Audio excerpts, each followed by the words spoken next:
Kenapa kesaksian ART Sambo sering berubah-ubah di persidangan? Apakah kesaksian ini ada yang mengaturnya untuk menyudutkan korban Yosua? Kita tanyakan dengan kuasa hukum keluarga Yosua, Martin Simanjuntak, dan kriminolog Universitas Indonesia, Adrianus Meliala.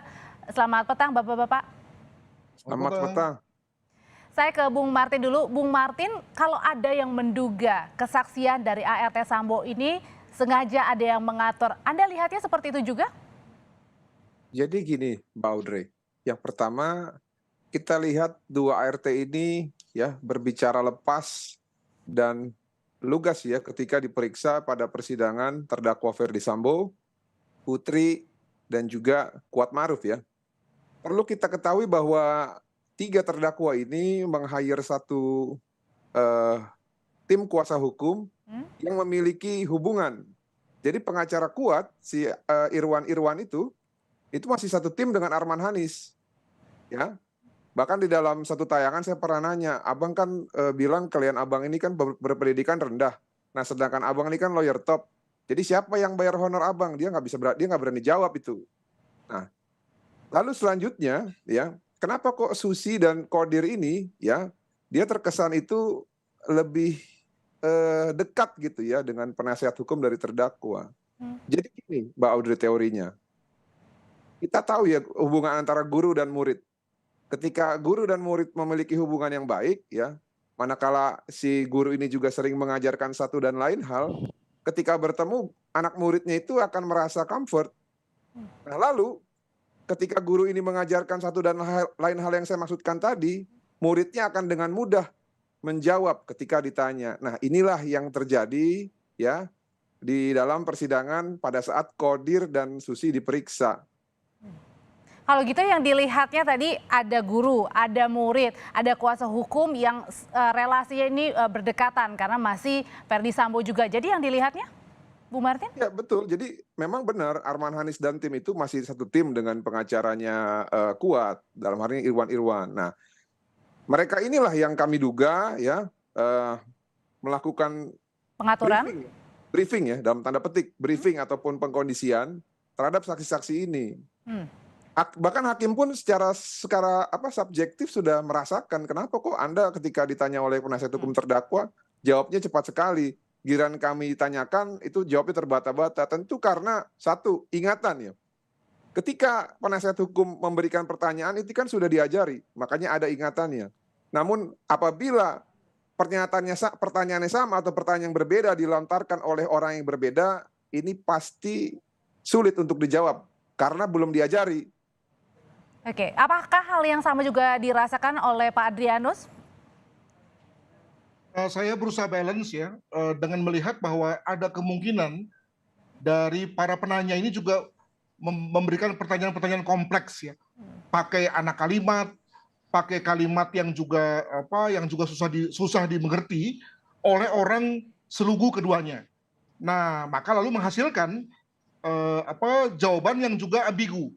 Jadi saya kira begini, kalau orang sudah jelas-jelas memiliki ya kecerdasan yang juga tidak terlalu tinggi, saya berharap bahwa pihak majelis, PH dan juga JPU membantu dengan cara membuat pertanyaan-pertanyaan yang bersifat open question. Jangan open question, tapi bersifat close question.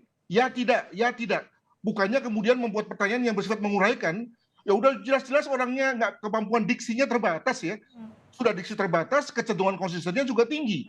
Dalam bahasa ilmiah namanya susceptibility. Gampang sekali dipicu dengan pertanyaan beda, jawabannya juga beda. Ada orang seperti itu, ya. Dan itu lalu kemudian yang kedua adalah bahwa orang yang susceptible-nya tinggi tidak lalu harus kemudian dikaitkan dengan tidak jujur dan bohong. Ini saya lihat sering sekali majelis dan juga JPU terutama itu. Tapi kan ini juga salah satu hal yang sudah sering diingatkan oleh Ketua Majelis Hakim terutama. Jadi kan kecenderungan orang. Jadi walaupun diingatkan, tapi kalau sudah kecenderungan ya tentu tidak bisa dengan mudah diubah, ya kan, apalagi dalam situasi. Lebih ke kecenderungannya dilihatnya apa Pak Adrianus? Karena memang tadi pada saat ada dekat, ada kuasa hukumnya Sambo dan juga Putri, apalagi sebelumnya kan ada adegan berpelukan juga. Jadi dibuat seakan-akan mungkin nyaman gitu?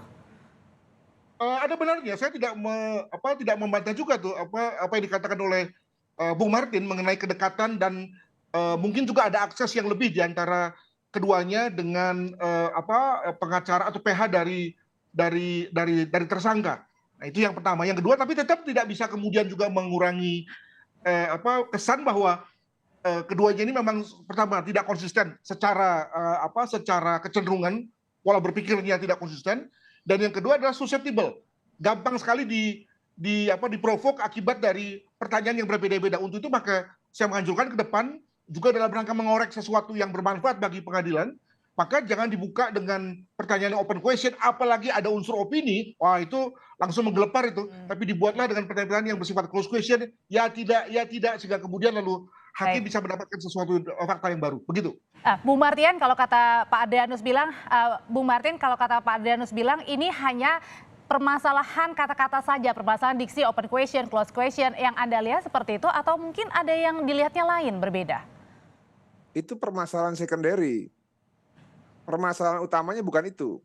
Jadi? Memang ada permasalahan mengenai gap pendidikan ataupun gap pengetahuan. Saya setuju dalam hal ini. Tapi ya ini bisa dibuktikan manakala ya Susi ini mencabut keterangannya berkali-kali loh depan persidangan. Pertama dia bilang anaknya Ferdi Sambo dan Putri itu ya anak hasil biologis.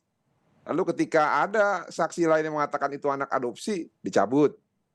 Awalnya Susi mengatakan bahwa Ferdi Sambo sering pulang setiap hari, akhirnya dicabut, padahal jarang pulang dan tinggal di Jalan Bangka. Awal Susi mengatakan, ya isoman di Jalan Duren 3, dicabut, dan masih banyak lagi, Prof. Jadi dengan segala hormat, kami melihat memang ada dua permasalahan. Permasalahan utama itu adalah memang mentalitas dan masalah relasi kuasa karena mereka adalah penerima upah dari para terdakwa dan memiliki kedekatan dengan para penasihat hukumnya. Dan yang kedua, memang ada gap masalah pendidikan dan masalah kemampuan dan masalah status sosial sebagaimana mereka ini orang biasa. Nah, makanya sebetulnya kasihan mereka ini. Mereka hanya orang biasa diposisikan untuk melawan orang-orang yang pintar seperti jaksa dan hakim. Akhirnya ya karena orang-orang tertentu ini hasrat ataupun niat-niat untuk mendiskreditkan hak hukum dari anak klien kami, akhirnya yang jadi korban itu adalah Susi dan Kodir.